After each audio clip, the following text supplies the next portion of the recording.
Did you know that the average woman spends about 28 years of her life sleeping? Did you know that women need more sleep than men? Did you know that women are twice as likely as men to be diagnosed with insomnia? And did you know that women in general are more dissatisfied with their sleep and they experience more negative associations after sleep loss? I'm sure that many of you did not know these facts, and one of the reasons is that women's health is very under-researched. It's barely talked about, and studies on women and health are hugely underfunded.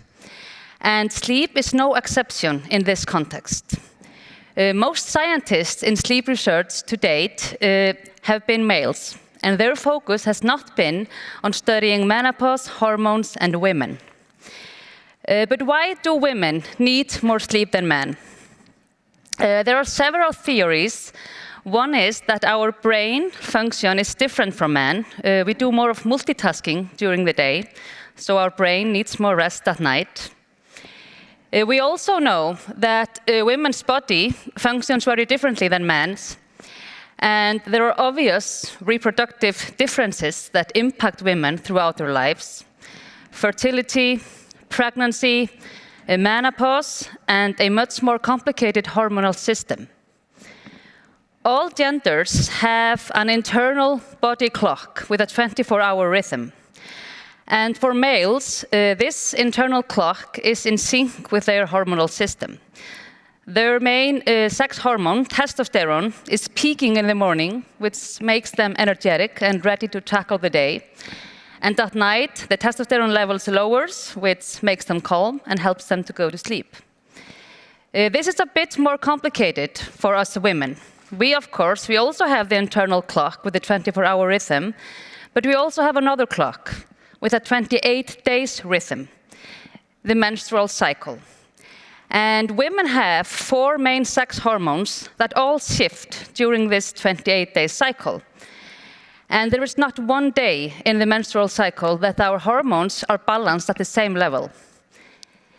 And these hormonal changes affect us in many ways. They affect our mood, our energy, our appetite, our sex drive, and our sleep.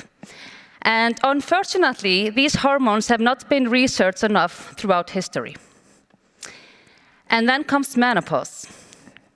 And we know that the majority of women experience insomnia when going through menopause.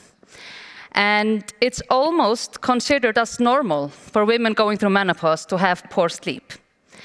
And women in menopause are very often not getting the right treatment or the right help from healthcare professionals when it comes to sleep. But there are also other factors besides from hormones that explain the gender difference when it comes to sleep. Women around the world spend 2 to 10 times more time in unpaid labor as compared to men.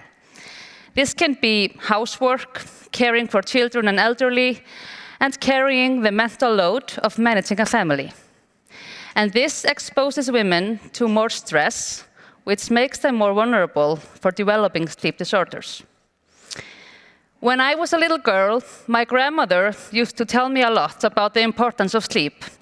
And this was rather unusual at that time, because this was the time when people used to brag about sleeping only 4 hours a night.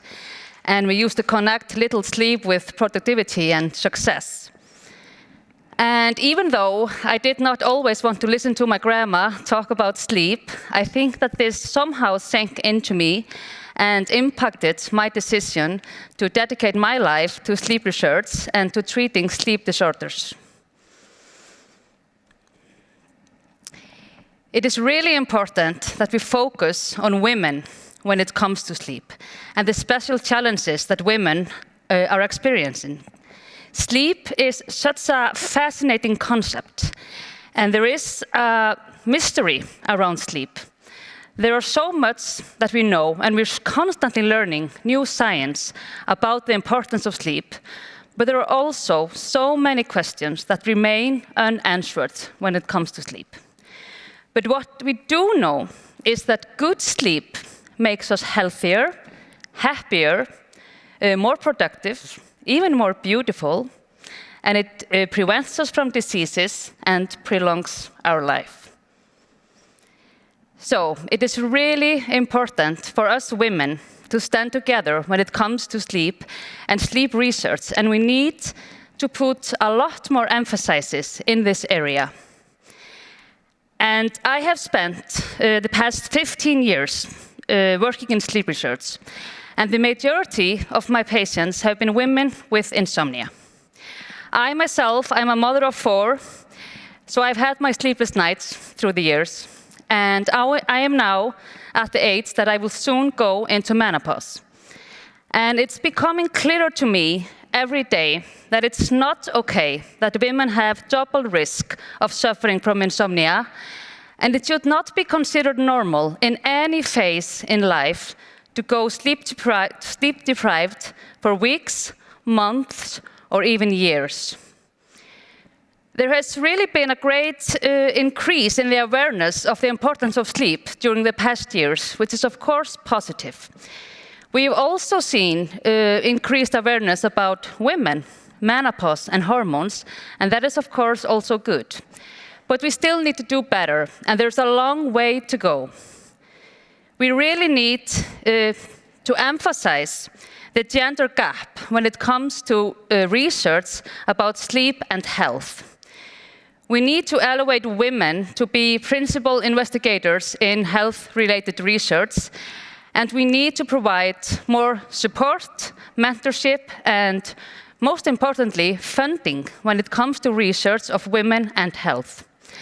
I know that I'm going to put all my knowledge, experience, and power in the area of sleep and health for the next decades, and I really hope that other scientists in my field will join me, because no woman should go through life sleep deprived.